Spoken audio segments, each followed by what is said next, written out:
Michael Harris married Grace when most people told him he was making the biggest mistake of his life. Grace wasn't like the polished, put-together women Michael's family expected him to marry. She was different in ways that made people stare, in ways that made conversations go quiet when she entered a room.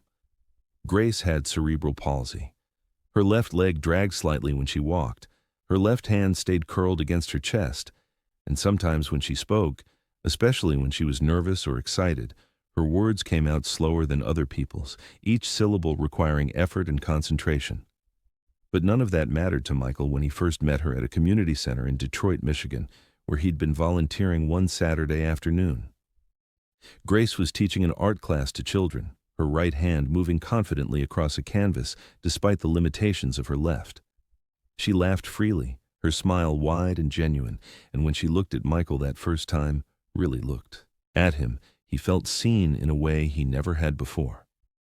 Grace didn't care that Michael drove a beat-up Honda Civic or that his apartment was in a rough neighborhood on the east side. She didn't care that his bank account was almost always empty by the third week of every month. What she cared about was his heart, his dreams, his character. Grace came from a working-class family on the south side of Detroit. Her father worked at the Ford plant until an injury forced early retirement. Her mother cleaned houses to make ends meet. They raised Grace to be proud, to never see her disability as a limitation, to believe she could do anything she set her mind to. And Grace believed it. She went to Wayne State University on scholarships, graduated with honors in fine arts, and worked 2 jobs while building her reputation as a talented painter and art teacher. When Michael was struggling to finish his business degree, working night shifts at a warehouse and going to classes during the day, Grace was there. She brought him dinner when he forgot to eat. She stayed up with him when he studied for exams, quizzing him from note cards even when exhaustion made her speech slower. She prayed for him every single night, asking God to open doors for the man she loved. Michael proposed to Grace on a cold November evening in 2015 in the same community center where they had met. It wasn't fancy. There was no expensive ring, just a simple silver band he'd saved for months to afford. But Grace cried tears of joy and said yes without hesitation. They got married 3 months later in a small church ceremony. Michael's mother didn't attend. His father came but left early. His older brother David stood as best man but made it clear he thought Michael was settling, throwing his future away for a woman who would always need help, who would always be different. But Michael didn't care what anyone thought. Not then. Not when love was enough. Not when Grace's laughter filled their tiny apartment, and her paintings covered the walls, and her prayers carried them through the hard months when money was impossibly tight. Grace worked as an art teacher at an elementary school in Dearborn. Michael finally finished his degree and got a job as a sales associate at a tech company in downtown Detroit. Life was hard, but it was good. They were happy. They were partners. They were equal. Then everything changed. Michael got promoted. Then promoted again. His salary doubled, then tripled. The small tech company he worked for got acquired by a national corporation, and Michael's position expanded. He became a regional sales manager, then a director, then a vice president. Money that had always been tight suddenly became abundant. They moved from their small apartment to a house in Birmingham, one of Detroit's wealthy suburbs. Michael traded his Honda for a BMW. His suits came from Brooks Brothers instead of Men's Warehouse. People who once ignored him now wanted to be his friend, wanted his time, wanted to be seen with him. And somewhere in all that success, somewhere between the promotions and the raises and the invitations to exclusive events, Michael's heart began to change. Grace noticed it first in small ways. Michael started working later, coming home after she'd already eaten dinner alone. He stopped asking about her art classes. When she talked about her students or showed him a new painting, his eyes glazed over, his mind clearly somewhere else. He started making comments about her clothes, suggesting she dress differently, act differently, be different. Grace tried. She bought new outfits, tried to style her hair in ways the magazines showed, practiced walking so her limp was less noticeable. But no matter what she did, it was never enough. The real shift came when Michael's company started hosting events for executives and their spouses. Fancy dinners at the Detroit Athletic Club, golf outings at exclusive country clubs in Bloomfield Hills, charity galas at the Fox Theater, Networking cocktail parties where everyone wore designer clothes and spoke in that polished, educated tone that comes from Ivy League schools and old money. Michael was expected to attend. Spouses were not just invited, but required. These events were where deals happened, where relationships formed, where careers advanced or stalled based on impressions and connections. Michael went to the first event alone. He told Grace it was men only, just executives talking business over cigars and bourbon. Grace believed him. She always believed him. The second event, he said, spouses weren't invited this time, some kind of company policy. Grace nodded and said she understood. By the third, fourth, fifth event, Michael didn't even bother making excuses. He just said he was going out and walked out the door while Grace sat on their expensive couch in their beautiful house, feeling more alone than she'd ever felt in the tiny apartment where they'd started. At home, Michael became distant. He stopped touching Grace the way he used to. He slept on his side of the bed, as far from her as possible. When she tried to talk to him about his day, he gave one-word answers. When she asked if something was wrong, he snapped that she was imagining things. Grace noticed everything. She saw how Michael flinched when she reached for his hand in public. She saw how he walked ahead of her instead of beside her. She saw how he introduced her to new colleagues as my wife in a tone that made it sound like an apology, not a celebration.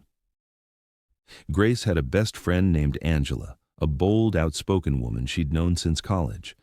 Angela taught at the same elementary school where Grace worked, and she didn't miss anything.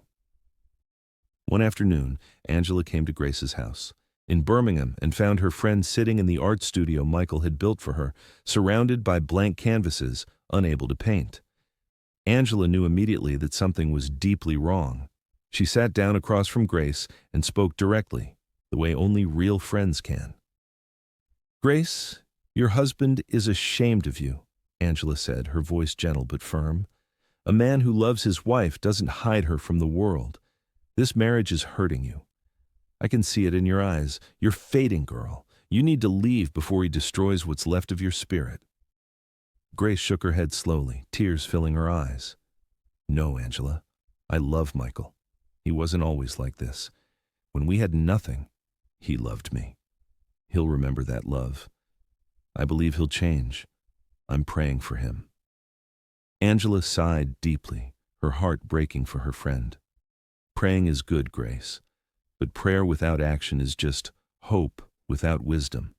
You can't pray a man into treating you right when he's decided you're not worth his respect. But Grace couldn't hear it. Her faith told her that marriage was sacred, that love was patient, that suffering produced endurance, and endurance produced character. She believed if she just held on a little longer, if she just loved Michael a little harder, if she just prayed a little more fervently, his heart would soften. She didn't know that while she was praying for her husband to change, Michael had already crossed a line that would destroy them both. Unknown to Grace, Michael had met someone. Her name was Natalie Pierce, and she was everything Grace was not. Tall, blonde, perfectly fit from daily sessions with a personal trainer. Natalie worked in marketing at a competitor company, and she moved in the same professional circles as Michael. She knew how to work a room, how to make powerful men feel important, how to laugh at unfunny jokes and compliment expensive watches. Natalie met Michael at a networking event in Ann Arbor, and she knew exactly what she was doing when she approached him at the bar. She'd done her research. She knew Michael was married, knew he was climbing fast in his company, knew he had the kind of ambition that could be exploited. Natalie complimented Michael's presentation from earlier that day. She laughed at his stories about difficult clients. She touched his arm when she spoke, leaned in close when he talked, made him feel like the most interesting man in the room. Michael felt something he hadn't felt in years. He felt powerful, important, desired. With Natalie, he didn't have to worry about people staring or whispering. He didn't have to slow down when he walked or feel embarrassed when she spoke. Natalie was easy, effortless, the kind of woman who made a successful man look even more successful. They exchanged numbers that night. Within a week, they were meeting for coffee in Royal Oak.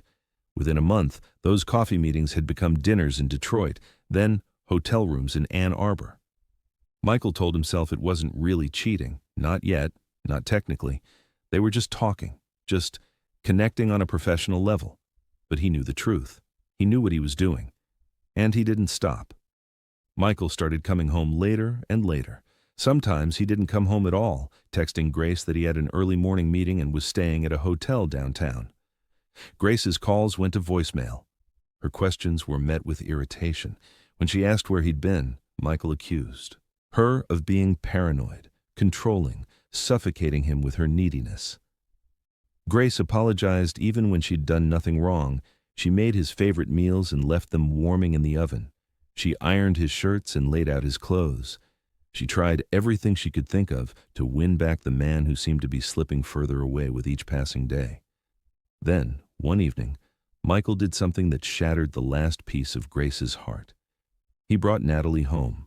Not secretly, not hidden, but openly, boldly, with the kind of arrogance that comes from a man who believes his success gives him the right to do whatever he wants. Grace was in the kitchen preparing dinner when she heard the front door open and 2 sets of footsteps. She walked into the living room and froze. Michael stood there with a woman Grace had never seen before, a beautiful white woman in an expensive dress and designer heels, looking around the house with an expression that was equal parts curiosity and disdain.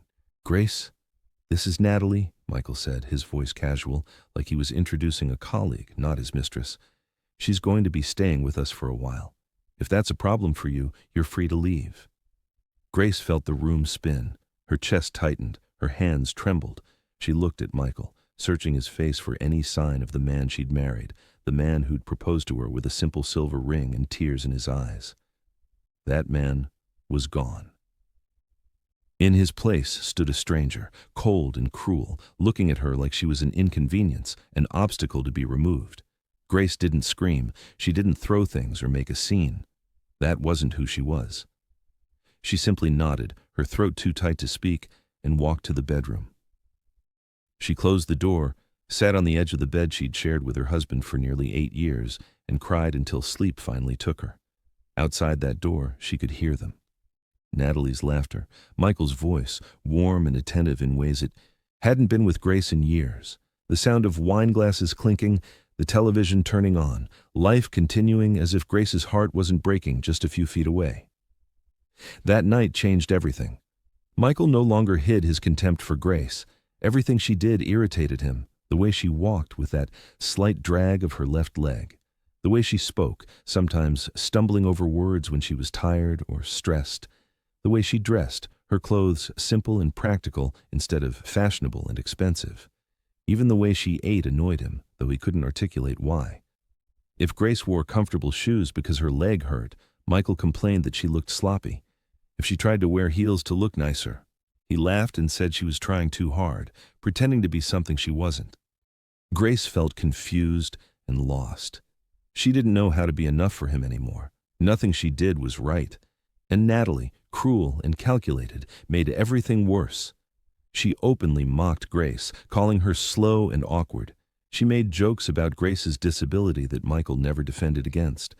In fact, Michael often laughed along, as if his wife's pain was entertainment. At work, Michael's lies about Grace became bolder. He told colleagues that Grace was simple, uneducated, that he'd married her out of pity when he was young and stupid. He said she didn't understand his world, couldn't function in professional settings, was better off staying home. Every lie made his heart harder. He convinced himself these lies were true. He forgot the nights Grace had stayed awake helping him study. He forgot the meals she'd skipped so he could eat. He forgot the prayers she'd whispered over him when money was tight and hope was scarce. Grace watched all of this quietly. She noticed how Michael's face lit up when Natalie entered a room. She noticed how he dressed better, smelled better, acted better when he was going out with Natalie. She noticed how he took Natalie to restaurants Grace had begged to visit, events Grace had hoped to attend. And still, Grace stayed. Still, she prayed. Still, she believed that love could win. One evening, Angela came to visit and saw Natalie sprawled across the couch in Grace's living room, scrolling through her phone like she owned the place. Angela's face went hard. She walked straight to Michael, who was in the kitchen pouring wine for himself and his mistress. "Michael Harris, this is wrong," Angela said, her voice sharp and clear. "This is Grace's house. You're humiliating her in her own home. What kind of man does this?" Michael set down the wine bottle and laughed. "Wrong? I pay every bill in this house. I make the decisions. If Grace has a problem, she can leave." Angela turned to Grace, who'd appeared in the doorway, her eyes red from crying. "Grace, please, look at what he's doing to you. This isn't love. This isn't marriage. Leave before he breaks you completely." Grace's voice was quiet but steady. "I made vows before God, Angela, for better or worse. I'm not leaving my home because of another woman." Natalie smirked from the couch. "Suit yourself, honey. But we all know who he really wants." Michael believed he'd won. He believed Grace was too weak, too dependent, too broken to ever leave. He believed his money gave him power, his success gave him control. He didn't know that patience isn't weakness. He didn't know that silence can hide strength.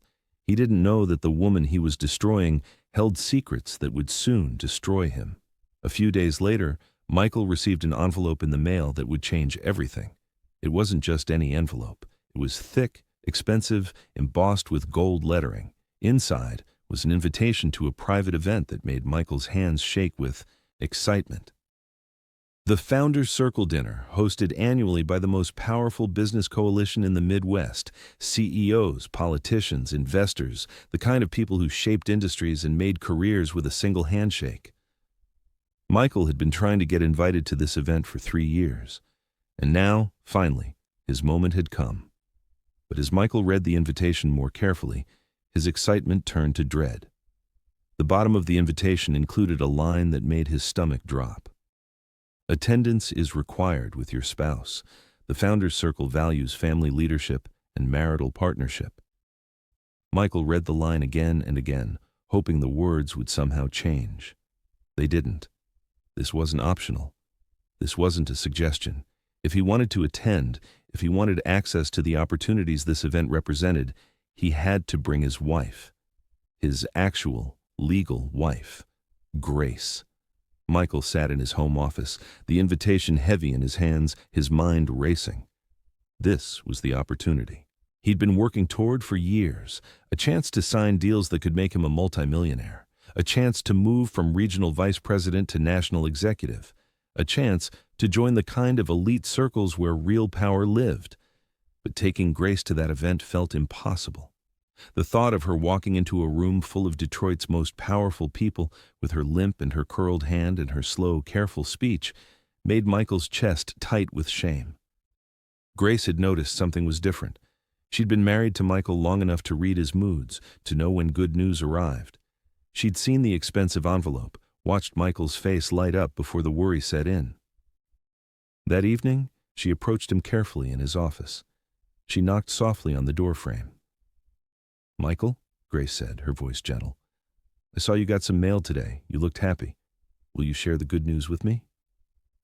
Michael's head snapped up, his face, which had been contemplative moments before, turned hard. He quickly slid the invitation into his desk drawer and stood up, his expression darkening. "Why are you watching me? Can't I have any privacy in my own house?" Grace took a step back, confused and hurt. "I wasn't watching you. I just saw you smiling, and I thought maybe you'd want to share something good with me. That's all." Michael's voice rose. "There's nothing in that envelope that concerns you. Stop being so nosy. Mind your own business." Grace felt tears prick her eyes. "Michael, I only asked because I care about you. I'm your wife." "Then act like it," Michael snapped. "Go make dinner. Clean something. Do what you're supposed to do instead of spying on me." Grace felt like she'd been slapped. Her chest tightened, but she forced herself to nod. "I'm sorry," she whispered, though she didn't know what she was apologizing for. She turned and walked away, her left leg dragging slightly more than usual, because stress always made her symptoms worse. Inside the bedroom, she sat on the edge of the bed and let the tears come. She wondered when asking her husband a simple question had become a crime. That night, after Grace had cried herself to sleep, Michael called Natalie. He told her about the invitation, about the opportunity, about the requirement that he bring his wife. Natalie laughed, that bright, careless laugh that Michael had once found charming. "Well, obviously you can't take her," Natalie said. Can you imagine Grace at an event like that? She'd embarrass you in front of everyone who matters. You'd be a joke. Michael felt his pride swell at Natalie's validation. Exactly. But the invitation is clear. Spouses required. So lie, Natalie said simply. Who's going to check? Tell them I'm your wife. I'll play the part perfectly. Once you sign whatever deals you need to sign, once you make the connections, what does it matter? Michael hesitated for only a moment. Then, ambition drowned whatever conscience remained. You're right. We'll go together. I'll introduce you as Mrs. Harris. No one will know the difference. The day of the Founders Circle dinner finally arrived. Michael woke up early, his heart racing with anticipation and anxiety. This was the biggest night of his professional life. Everything he'd worked for came down to the next few hours. He dressed in his most expensive suit, a custom charcoal gray from a tailor in Birmingham. He checked his reflection multiple times, making sure every detail was perfect. Downstairs, he could hear Grace moving around the kitchen, probably making breakfast he wouldn't eat. Michael left the house without saying a word to his wife. He drove straight to Natalie's apartment in Royal Oak. Natalie was ready, dressed in a stunning navy blue evening gown that probably cost more than Grace spent on clothes in a year. Her hair was perfect, her makeup flawless, her confidence radiating. Michael felt a surge of pride looking at her. This was what a successful man's wife should look like. They drove to the event together in Michael's BMW. The Founders Circle dinner was being held at the Detroit Institute of Arts, the entire museum rented out for the evening. When Michael pulled up to the valet, he saw nothing but expensive cars and powerful people, men in custom suits, women in designer gowns, the kind of wealth that didn't need to announce itself because everyone already knew. Michael straightened his shoulders, offered Natalie his arm, and walked inside like he belonged. The museum's great hall had been transformed into an elegant dining space. Crystal chandeliers cast warm light across white tablecloths and gold-trimmed china. A string quartet played softly in the corner. Waiters in white gloves moved silently through the crowd, offering champagne and hors d'oeuvres. Michael recognized faces from the news, from Forbes lists, from boardrooms across the country. His palms were sweating, but his smile was confident. A distinguished older man in his 60s approached Michael with an outstretched hand. Mr. Harris, welcome. I'm Thomas Brennan, chairman of the Founders Circle. We're pleased you could join us. Michael shook his hand firmly. The pleasure is mine, sir. I've been hoping for this opportunity for years. Thomas smiled warmly. Your work at Apex Tech has been impressive, very impressive. We've been watching your career with interest. He looked around. And where is Mrs. Harris? Michael didn't hesitate. He pulled Natalie closer and said smoothly, Right here, my wife, Natalie. Natalie smiled that practiced, perfect smile and extended her hand. It's an honor to be here, Mr. Brennan. Thomas shook her hand, politely, though something flickered in his eyes that Michael didn't catch. Lovely to meet you. Please enjoy the evening. Dinner will be served shortly. Everyone took their seats at the assigned tables. Michael found his name card at a table near the front, a position that indicated his rising status. Documents were arranged neatly at each place setting, preliminary contracts for a massive tech infrastructure deal that would transform Michael's career. His heart was already celebrating. He felt like the deal was as good as done. Then Thomas Brennan stood at the podium and tapped a wine glass to get everyone's attention. The room quieted. Ladies and gentlemen, thank you for joining us tonight. Before we begin dinner and discuss the opportunities before us, I need to inform you of a slight change in our program. Michael's attention sharpened. A change? What change? Thomas continued. Our host for this evening, the founder of our coalition and the primary investor in tonight's proposed ventures, was called away on urgent family business. However, his representative will be joining us shortly. She has full authority to make all decisions on his behalf. Michael relaxed slightly. A daughter or executive, probably. Business was business, after all. Gender didn't matter. Please welcome Ms. Grace Harris, Thomas said, gesturing toward the entrance. Michael felt the blood drain from his face. His ears started ringing, his vision tunneled. He turned toward the entrance, certain he'd misheard, certain this was impossible. But it wasn't impossible. It was real. Walking into the great hall, moving with quiet dignity despite the slight drag of her left leg, was Grace, his wife. The woman he'd hidden, mocked, and humiliated. The woman he'd left home believing she'd spend the evening alone while he built his future without her. Grace was dressed simply but elegantly in a deep burgundy dress that complemented her dark skin beautifully. Her hair was styled professionally. She wore minimal jewelry, just small diamond earrings and a watch. She walked slowly but steadily, and when she reached the front of the room, Thomas Brennan stepped aside and allowed her to take the podium. The room was silent. Every eye was on Grace. Michael couldn't breathe. He looked at Natalie, whose confident smile had completely vanished. She looked pale, confused, suddenly small in a way she'd never looked before. Grace's eyes swept across the room. They landed on Michael, held for a moment, then moved on as if he were just another face in the crowd. When she spoke, her voice was clear and steady. "Good evening. My name is Grace Harris. My father, James Mitchell, sends his apologies for missing tonight's dinner. He's dealing with a family emergency in Philadelphia. He's asked me to represent his interests and make decisions regarding the partnerships being proposed." Michael's mind couldn't process the words. James Mitchell. His wife's father was James Mitchell. The James Mitchell, one of the wealthiest venture capitalists in the Midwest, the man whose company had investments in half the major corporations in Detroit? Grace continued speaking, explaining the terms of the AT PACE. Proposed infrastructure deal, outlining expectations and requirements. She was professional, knowledgeable, confident. This was not the simple, uneducated woman Michael had described to his colleagues. This was a businesswoman who clearly understood complex financial structures and corporate governance. When Grace finished her remarks, she looked directly at Michael. "Before we proceed to dinner, there's a matter that needs to be addressed. Earlier this evening, Mr. Michael Harris was asked to introduce his wife." The room went deathly quiet. Every head turned toward Michael. Natalie shrank in her chair. Grace's voice remained calm. "Mr. Harris introduced this woman beside him as his wife. For the record, I am Michael Harris's wife. We've been married for 8 years. This woman is not his spouse." Michael heard gasps around the room. He tried to stand, tried to speak, but his legs wouldn't cooperate. "Grace, I can explain."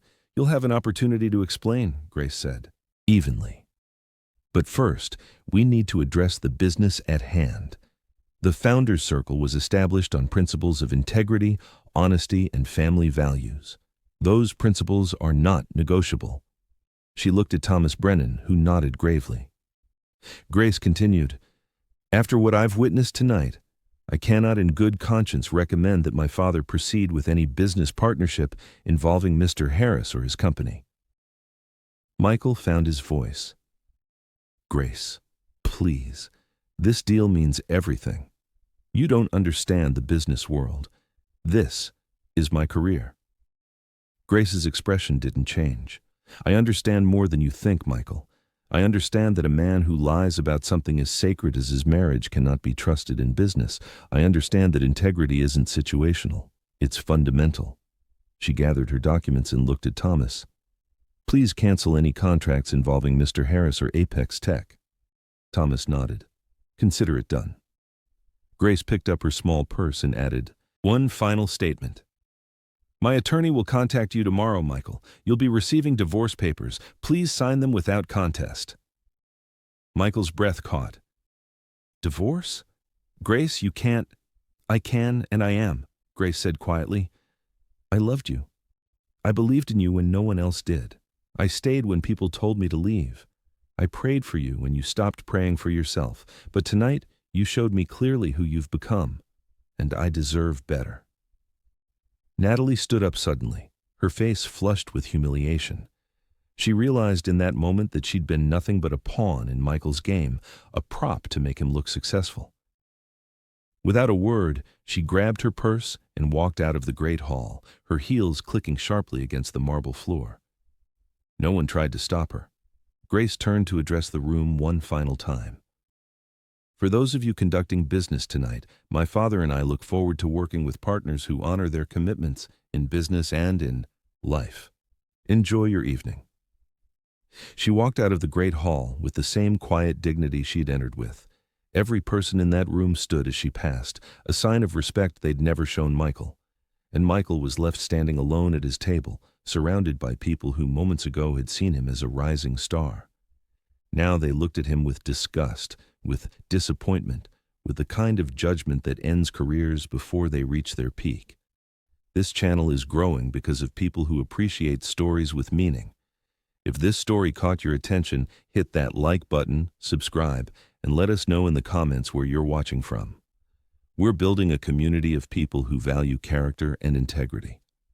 We're glad you're here. Michael got home late that night.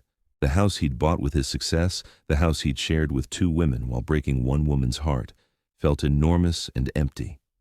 Grace's belongings were gone. Her paintings no longer hung on the walls.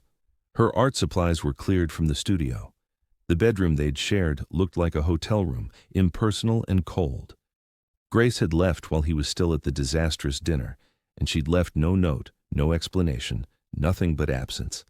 Before Michael could even absorb the silence, Natalie stormed through the front door. She'd let herself in with the key Michael had given her months ago, and her face was twisted with fury. "You idiot!" Natalie screamed. "You complete fool! You never knew who your own wife was? You never bothered to ask about her family, her background?" Michael's voice was hollow. "I knew her father's name was James Mitchell. I never made the connection. It's a common name." Natalie laughed bitterly. "It's not that common when you're talking about one of the richest men in Michigan. I just Googled him. Do you know what her father is worth? Do you know what you just lost?" Michael sat down heavily on the couch. "I lost more than money, Natalie." "Don't be dramatic," she snapped. "Money is all that matters, and now you've lost your deal, your reputation, probably your job. You better fix this. You better get that contract signed somehow, or I swear to God, Michael, I will make your life hell." Michael looked up at her, really looked at her for the first time. He saw her clearly now, without the filter of attraction and ego. Natalie wasn't beautiful. She was hard, cold, mercenary. Every word from her mouth was about money, status, what he could do for her. "You caused this," he said quietly. "If you hadn't pushed me to lie." "Don't you dare blame me," Natalie hissed. "You were ashamed of your wife long before you met me. I just gave you permission to act on what you already felt." Michael stood up, anger finally breaking through his shock. "Get out." "Excuse me? Get out of my house. You were right about one thing. This is my mess, but you don't belong here. You never did." Natalie's eyes went wide. For a moment she looked genuinely surprised. Then her expression hardened into pure contempt. "You're pathetic, Michael. A pathetic, weak man. I hope Grace takes you for everything you have." She turned and walked out, slamming the door behind her. The sound echoed through the empty house. Michael stood in his living room, surrounded by expensive furniture and luxury items that suddenly meant nothing, and felt the full weight of what he'd destroyed crash down on him. 2 days later, Michael received a message from Grace's attorney. The divorce papers were ready. All Michael needed to do was sign, agree to an equitable division of assets, and the marriage would be dissolved. Michael stared at the message for a long time. Fear filled his chest. Losing the business deal had been devastating, but losing Grace completely was somehow worse. He realized, too late, that Grace had been the foundation of everything good in his life, and he'd kicked that foundation out from under himself. Michael decided to go to Grace's office. He'd learned from the attorney that Grace worked at a nonprofit organization her father had founded, an arts education program for disabled children and adults. The office was in a renovated warehouse in Midtown Detroit, a beautiful space filled with natural light and colorful murals. When Michael walked in, security stopped him immediately. "I'm here to see Grace Harris," Michael said, trying to sound confident. The security guard checked a computer, then shook his head. "You're not on the approved visitor list." "She's my wife," Michael said desperately. "Not for long, according to our records. Sir, you need to leave." Before Michael could argue, Grace appeared at the top of a staircase. She'd heard his voice. She looked down at him calmly, then slowly descended. She stopped a few steps above him, maintaining physical and emotional distance. Michael dropped to his knees right there in the lobby. "Grace, please, I'm begging you. I was wrong. I was so wrong about everything. I didn't know who you were." "You knew who I was, Michael." Grace interrupted quietly. "You knew I was the woman who loved you when you had nothing. You knew I was the woman who believed in you when no one else did. You knew I was your wife. You just decided that wasn't enough." "I was blinded by success," Michael said, tears streaming down his face. "I let pride destroy me. Please give me another chance." Grace shook her head slowly. "You're not sorry you hurt me, Michael. You're sorry you lost an opportunity. You're sorry people saw who you really are. You're sorry you have to face consequences. But you're not sorry for the years you spent making me feel worthless." "That's not true," Michael protested. "I love you." "No," Grace said firmly. "You love what I represent now that you know who my father is. But when you thought I was just Grace, the disabled woman from the South Side, you couldn't get rid of me fast enough." Michael tried to speak, but Grace raised her hand. "I'm not angry anymore, Michael. I'm just done. I deserve a partner who's proud to stand beside me, not ashamed to be seen with me." She turned to the security guards. "If he comes here again, call the police." Grace walked back up the stairs without looking back. Michael stood slowly, his knees aching, his pride shattered, and left the building. He sat in his BMW in the parking lot for almost an hour, staring at nothing, realizing that begging wouldn't work. Grace wasn't the same woman he'd married. She was stronger now, clearer, more certain of her worth. When Michael finally drove home, Natalie was waiting in the driveway. She'd been calling him non-stop, and he'd ignored every call. Now she was here, and her expression told him she wasn't leaving without what she wanted. "Did you fix it?" Natalie demanded. "Did she agree to help you get the contract back?" Michael got out of his car slowly. "She's divorcing me, Natalie. There's nothing to fix." Natalie's face twisted with disgust. "This is pathetic. You're pathetic. I thought you were going somewhere, Michael. I thought you had ambition, drive, but you're just a fool who destroyed his own life." "Then why are you still here?" Michael asked tiredly. "Because you owe me," Natalie snapped. "I invested time in you. I played my part. You need to make this right." Michael laughed, but there was no humor in it. "Make what right, Natalie? I have nothing left to give you. No deal, no connections, probably no job soon. What exactly do you want from me?" Natalie stepped closer, her voice dropping to something cold and calculated. "I want compensation, Michael, for wasting my time, for humiliating me in front of Detroit's elite. I want money." Michael stared at her in disbelief. "You're blackmailing me?" "I'm asking for what I deserve," Natalie said sharply. "Unless you want me to go public with everything. Your affair. The lies you told about your wife. I have text messages, Michael, photos, evidence of everything we did. How do you think that'll look when Grace's lawyers get their hands on it?" Michael felt a cold wave wash over him. "Get off my property." Natalie smiled, but it was cruel. "You have 48 hours to think about it. Then I start making calls." She walked to her car, got in, and drove away, leaving Michael standing in his driveway, understanding for the first time that the woman he'd chosen over his wife was nothing but a parasite, bleeding him dry now that the host was dying. Michael didn't even have time to recover from Natalie's threats before the next blow came. The following morning, he received a call from his direct supervisor at Apex Tech, asking him to come to the office immediately. Michael's stomach dropped. He knew what was coming, but he went anyway, hoping somehow he could salvage his career. When he arrived at the downtown Detroit headquarters, he was escorted to the executive floor, to an office he'd only been in a handful of times. The office of Richard Chen, CEO of Apex Tech. Richard was in his late 50s, a man who'd built the company from a small startup into a regional powerhouse. He was known for being fair but unforgiving when it came to integrity issues. Michael sat down across from Richard's massive desk. The older man looked at him with something between disappointment and disgust. "Michael, I'm going to be direct," Richard said. "We've received information about what happened at the Founders Circle dinner.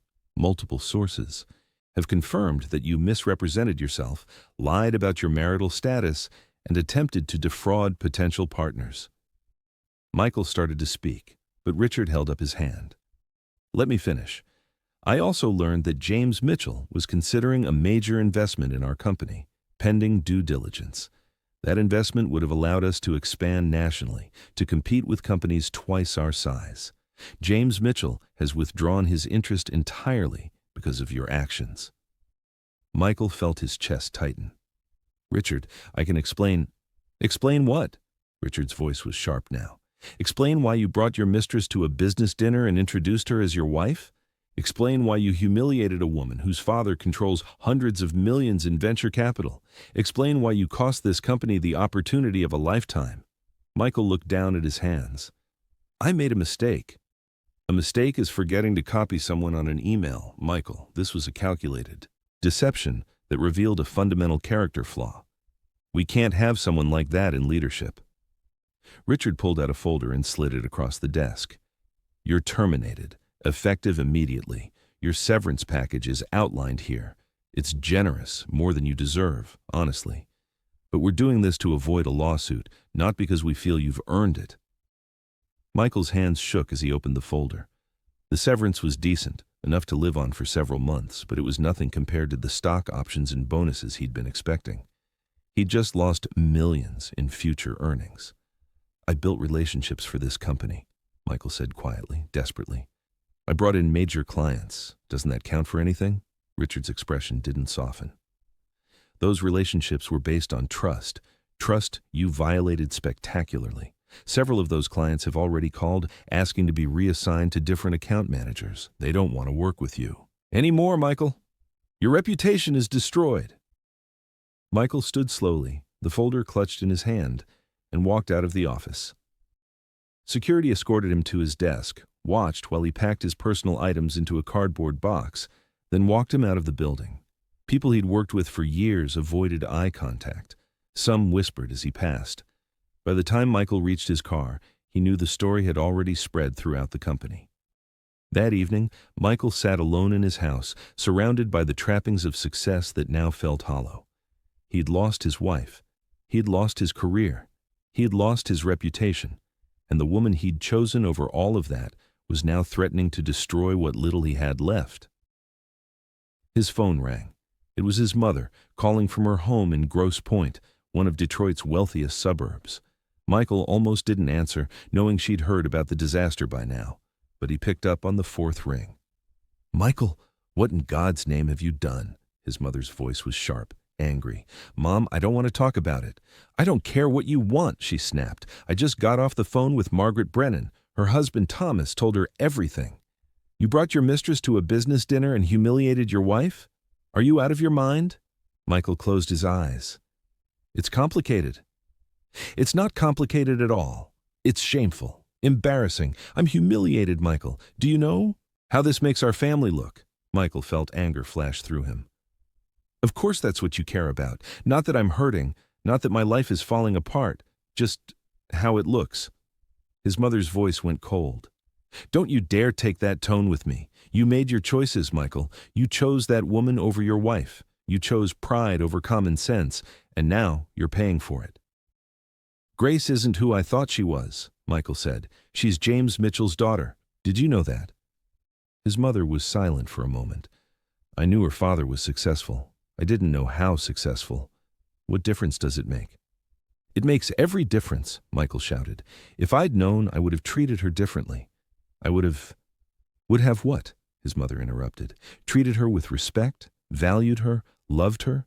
Michael, if you only treat people well because of what they can do for you, then you're not a good man. You're just an opportunist." Michael felt tears burn his eyes. For the first time in his life, his mother was right, and he knew it. His mother continued, her voice slightly softer but still firm. "Grace was always a good woman. I saw it at your wedding, even if I didn't approve of your choice. She loved you genuinely. And you destroyed that because you were ashamed of her disability." "I wasn't ashamed," Michael protested weakly. "Don't lie to me, Michael. I raised you better than this. You were ashamed, and it cost you everything." They talked for another few minutes, but the conversation went nowhere. His mother hung up disappointed, and Michael was left alone again. Over the next few weeks, Michael's life continued to crumble. Natalie made good on her threat, leaking information about their affair to a gossip blogger who covered Detroit's social scene. The story wasn't major news, but it was enough to ensure that everyone in Michael's professional and social circles knew exactly what kind of man he was. Invitations stopped coming. Friends stopped calling. Even his brother David, who'd stood as his best man years ago, sent a text saying he needed space. Michael tried to find another job, but every interview ended the same way. His experience was impressive, but when potential employers called for references, the conversations were brief and damning. Nobody wanted to hire the man who'd betrayed his disabled wife for a mistress and lied to the founder's circle. Meanwhile, Grace's life was moving forward in ways Michael only heard about through mutual acquaintances. She'd taken a leadership role at her father's foundation, she'd started painting again, and her work was being featured in galleries across Detroit. She'd even been profiled in a local magazine article about successful women in nonprofit leadership. The article mentioned her disability matter-of-factly, without pity or emphasis, as just one part of her story. The accompanying photos showed Grace smiling, confident, at peace. 6 months after, the divorce papers were served, Michael's financial situation became critical. The severance money was running out. Mortgage payments on the Birmingham house were crushing him. He'd tried to sell, but the market was slow, and his house had been overpriced to begin with.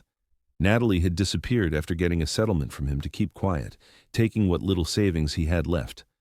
Michael found himself doing something he'd never imagined, applying for mid-level sales positions, the kind of jobs he'd had a decade ago before his rapid climb. One particularly low day, Michael was scrolling through job listings when he saw a posting for an art supply store in Ferndale, a small city just north of Detroit. The job was basic retail, barely above minimum wage, but Michael was desperate enough to apply. To his surprise, they called him in for an interview. The store was small, colorful, filled with paints and canvases and art supplies. The manager, a woman in her 40s named Carol, seemed kind but no nonsense. She interviewed Michael briefly, then looked at his resume with obvious skepticism. "You were a VP at Apex Tech," Carol said. "Why do you want to work retail in an art store?" Michael decided honesty might be his only option. "I made some very bad decisions. I lost my position, my reputation. I'm trying to rebuild." Carol studied him for a long moment. "I'll give you a chance, but I need reliability. Can you commit to that?" Michael nodded eagerly. Yes, absolutely. He started the following week.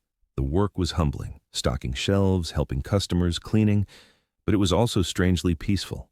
The store attracted artists, teachers, students, people who cared about creating things, not destroying them. One afternoon, about 2 months into the job, Michael was reorganizing the painting section when he heard a familiar voice. "Excuse me, could you help me find a specific type of canvas?" Michael turned and his heart stopped. Standing there, looking at him with surprise but not anger, was Grace. "If you're still watching, we're grateful you're here. This is the kind of story that makes us think about our own lives, our own choices. If this is resonating with you, please like this video, share it with someone who needs to hear it, and subscribe for more stories that matter. Drop a comment telling us what you think so far. Your engagement helps us reach more people with these important messages." Michael and Grace stood there in the art supply store, frozen in a moment neither had expected. Grace looked healthy, strong even, dressed in comfortable jeans and a loose sweater, her hair pulled back in a simple ponytail. She held a list in her right hand, the hand that worked fully, while her left remained curled against her side as it always had. She looked at Michael with an expression he couldn't quite read, not anger, not joy, something more neutral and distant. "Grace," Michael said, his voice barely above a whisper. "I didn't know you shopped here." "I come here for supplies for the Foundation's art classes," Grace replied calmly. "I didn't know you worked here." An awkward silence stretched between them. Other customers browsed nearby, oblivious to the weight of this moment. Carol, the manager, glanced over from the register, her protective instincts clearly activated. "I can help you find what you need," Michael offered quietly. Grace hesitated, then nodded. "I'm looking for stretched canvases, 16 by 20, medium texture." Michael led her to the canvas section, his mind racing. 1,000 apologies wanted to spill from his mouth, but the setting felt wrong, public and exposed. As he helped her select canvases, checking each one for quality, Grace spoke first. "How long have you been working here?" 2 months, Michael admitted. "After everything fell apart, this was the only place that would hire me." Grace nodded but said nothing. She selected 6 canvases, and Michael carried them to the counter for her. As Carol rang up the purchase, Grace pulled out her credit card, still with her married name, Harris, though Michael knew the divorce had been finalized months ago. "Grace," Michael said as she prepared to leave, "could we talk? Just for a few minutes?" Grace looked at him for a long moment, then glanced at her watch. "I have 15 minutes before I need to be back at work." They walked to a small coffee shop next door. Michael bought them both coffee with the last few dollars in his wallet. They sat at a corner table, and for a moment, neither spoke. Michael stared into his cup, gathering courage. "I'm sorry," he finally said. "I know those words are inadequate, but I need you to hear them. I'm sorry for everything I did to you, for the humiliation, for the betrayal, for making you feel worthless when you were the most valuable thing in my life." Grace listened quietly, her expression unchanging. Michael continued, "I've spent the last 6 months understanding how badly I destroyed us, how badly I destroyed myself. I let success make me into someone I don't even recognize anymore." "And what did you learn from all of this?" Grace asked, her voice soft but not warm. Michael took a deep breath. "I learned that character matters more than status, that love isn't about what someone can do for your image, it's about who they are when no one's watching. I learned that you were the best thing that ever happened to me, and I threw you away because I was ashamed of the wrong things." "You were ashamed of my disability," Grace said directly, making Michael flinch. "Yes," he admitted, forcing himself to meet her eyes. "And that shame says everything about who I became, not who you are. Your disability was never a limitation, Grace. It was my character that was disabled, my values, my soul." Grace took a sip of her coffee. "I appreciate the apology, Michael, I really do. But I want you to understand something. I'm not the same woman you married. I'm not the woman who would wait patiently while her husband destroyed her dignity. I've learned my worth, and it doesn't depend on anyone else's acceptance." "I can see that," Michael said. "You look happy, peaceful. Are you seeing anyone?" Grace smiled slightly. "That's not really your business anymore. But yes, I've been dating someone, a man named David, actually. He's a doctor at the rehabilitation center where I volunteer. He's kind, respectful, and he's never once made me feel like I need to be anyone other than who I am." Michael felt a sharp pain in his chest, but he nodded. "You deserve that. You always deserved that." They talked for a few more minutes, the conversation easier now, less weighted. Grace told him about the Foundation's expansion, about a new program they were starting for adults with disabilities who wanted to pursue artistic careers. Michael told her about his simple life now, how working retail had taught him humility he'd never learned climbing corporate ladders. When Grace stood to leave, Michael stood too.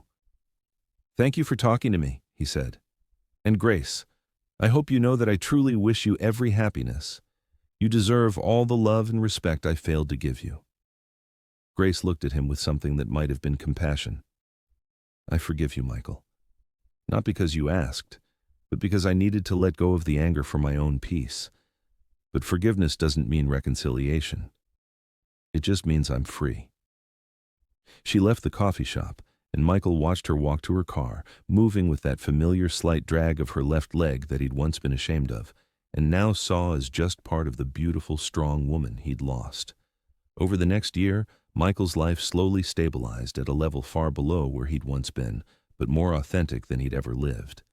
He kept working at the art supply store eventually, becoming an assistant manager. He moved out of the Birmingham house, couldn't afford it anymore, and into a modest apartment in Ferndale. He started attending a small church near his apartment, not because he was looking for salvation, but because he was looking for community, for people who valued character over credentials. One Sunday, the pastor spoke about pride and humility, about how God often allows us to lose everything so we can find what truly matters. Michael sat in the pew and cried, not from self-pity, but from recognition. He'd lost everything: career, reputation, marriage, money, and in that loss, he'd found something resembling a soul. He heard through mutual friends that Grace had gotten engaged to David, the doctor she'd mentioned. They were planning a small wedding, nothing like the elaborate events Michael used to imagine attending as a successful executive. Just family and close friends celebrating love without performance. Michael sent a gift to the wedding through a mutual friend, along with a card that simply said, "Wishing you every happiness. You deserve the world." He didn't attend, that would have been inappropriate, but he meant every word. Around that same time, Michael ran into Natalie one last time.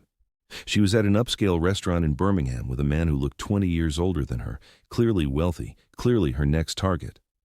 She saw Michael, but pretended not to recognize him, her eyes sliding past him like he was invisible. Michael realized he felt nothing. Not anger, not resentment, not even pity. Just nothing. She'd been a symptom of his disease, not the disease itself. 2 years after the night that destroyed his life, Michael received an unexpected phone call. It was from Thomas Brennan, the chairman of the Founders Circle. Michael almost didn't answer, but curiosity won. "Michael Harris," Thomas said, his voice neutral. "I hope I'm not disturbing you." "No, sir," Michael replied, confused. "How can I help?" "You?" "I'm calling because I've been following your journey," Thomas said. "I make it a point to check in on people who've gone through significant failures. Some disappear, some blame everyone but themselves, but some, a very few, actually learn and change." Michael didn't know what to say. Thomas continued, "I've heard you're working in retail now, that you've been humble, reliable, honest, that you've rebuilt your life on a smaller scale but with more integrity." "I'm trying," Michael said quietly. "I'm starting a new venture," Thomas explained, "a consulting firm that helps companies build ethical corporate cultures. I need people who understand both success and failure, who know what it costs to lose your integrity and what it takes to rebuild it. Would you be interested in a conversation?" Michael's breath caught. "Sir, I appreciate the offer, but I'm not sure I'm qualified." "You're exactly qualified," Thomas interrupted, "because you failed spectacularly and owned it. That's rare. Think about it. Call me if you're interested." Michael thought about it for 3 days. Then he called Thomas back and accepted. It wasn't the executive position he'd once held. The salary was modest, the work was hard, and it required him to be vulnerable about his failures in front of corporate audiences. But it was meaningful. It was real. And slowly, Michael began to rebuild a career based not on climbing ladders, but on helping others avoid the mistakes he'd made. 5 years after the Founders Circle disaster, Michael was speaking at a business ethics conference in Grand Rapids, Michigan. He'd just finished a presentation about integrity and leadership when he saw her in the audience. Grace. She was sitting in the back row, and beside her sat a man Michael assumed was David, her husband. They were both listening attentively. After the presentation, as people filed out, Grace approached Michael. She looked radiant, confident, happy in a way that made Michael's chest ache with both regret and genuine joy for her. "That was a powerful talk," Grace said, extending her hand professionally. Michael shook it, careful, respectful. "Thank you. I didn't expect to see you here." "David's hospital is sponsoring the conference," Grace explained, "and when I saw your name on the speaker list, I was curious." The man beside her extended his hand. "David Morrison," he said warmly. "I've heard a lot about you." "All bad, I'm sure," Michael said with a self-deprecating smile. "Actually," David said, glancing at Grace, "my wife speaks of you with compassion. She believes people can change." Grace added, "Your presentation was honest, vulnerable. That takes courage."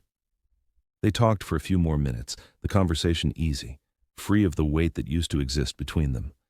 Michael learned that Grace and David had 2 foster children they were hoping to adopt, that Grace's art was now shown in galleries across the Midwest, that she'd written a book about finding worth beyond other people's perceptions. Her life was full, beautiful, meaningful. When they said goodbye, Michael felt something he hadn't expected. Peace. Not the peace of reconciliation or second chances, but the peace of knowing that the person he'd hurt most had not just survived, but thrived. That his worst mistake had somehow, mysteriously, freed her to become the fullest version of herself. That night, alone in his hotel room, Michael reflected on the journey. He'd lost everything because of pride. He'd destroyed the best relationship he'd ever had because he valued appearances over substance. But in losing everything, he'd found something more valuable than success. He'd found himself. Not the ambitious, climbing, status-obsessed version, but the humbler, wiser, more compassionate version. The version that understood that character is built in the valleys, not on the peaks. Michael never remarried. He dated occasionally, but nothing serious ever developed. Part of him remained marked by what he'd lost, by the realization that he'd had something precious and destroyed it with his own hands. But he poured himself into his work, into helping other people avoid the mistakes that had cost him everything. Grace's book came out the following year. It was called Worth Finding Value Beyond the Mirror. Michael bought a copy and read it in one sitting. Grace wrote beautifully about her journey, about growing up with cerebral palsy, about the man who'd loved her and then been ashamed of her, about learning that her worth was not determined by other people's comfort with her disability. She wrote about forgiveness, not as a gift to the person who hurt you, but as freedom for yourself. In the final chapter, Grace wrote something that stayed with Michael forever. The man I married saw my disability as a flaw that diminished his success. The man I'm married to now sees my disability as just one thread in the tapestry of who I am, neither the whole picture nor something to be ashamed of. The difference between those two men taught me that the right person doesn't just love you despite your challenges. They love all of you, challenges included, because they understand that our struggles often forge our strongest qualities. Michael read those words multiple times. He understood that he'd been the wrong man and someone else had been the right one. And while that knowledge carried pain, it also carried truth. Truth that had set Grace free and, in a strange way, had eventually set him free too. Years passed. Michael continued his work in business ethics. He watched from a distance as Grace's career flourished, as her foundation expanded, as her family grew. He never reached out, never tried to insert himself into her life. That chapter was closed, and he respected the boundary. But he carried the lessons forward. Every time he spoke to corporate leaders about integrity, he told his story. The whole story, including the parts that made him look terrible. He talked about the disabled wife he'd hidden, the mistress he'd elevated, the lies he'd told, and the price he'd paid. Some people judged him. Some people walked away shaking their heads, but others heard the message beneath the story, that success without character is just a house built on sand, waiting for the inevitable storm. On the 10th anniversary of the Founders Circle disaster, Michael did something he'd never done before. He wrote Grace a letter, not asking for anything, not trying to reopen old wounds, just acknowledging the anniversary and thanking her for the grace she'd shown him even when he didn't deserve it. He didn't expect a response and didn't receive one. But 2 weeks later, a package arrived at his apartment.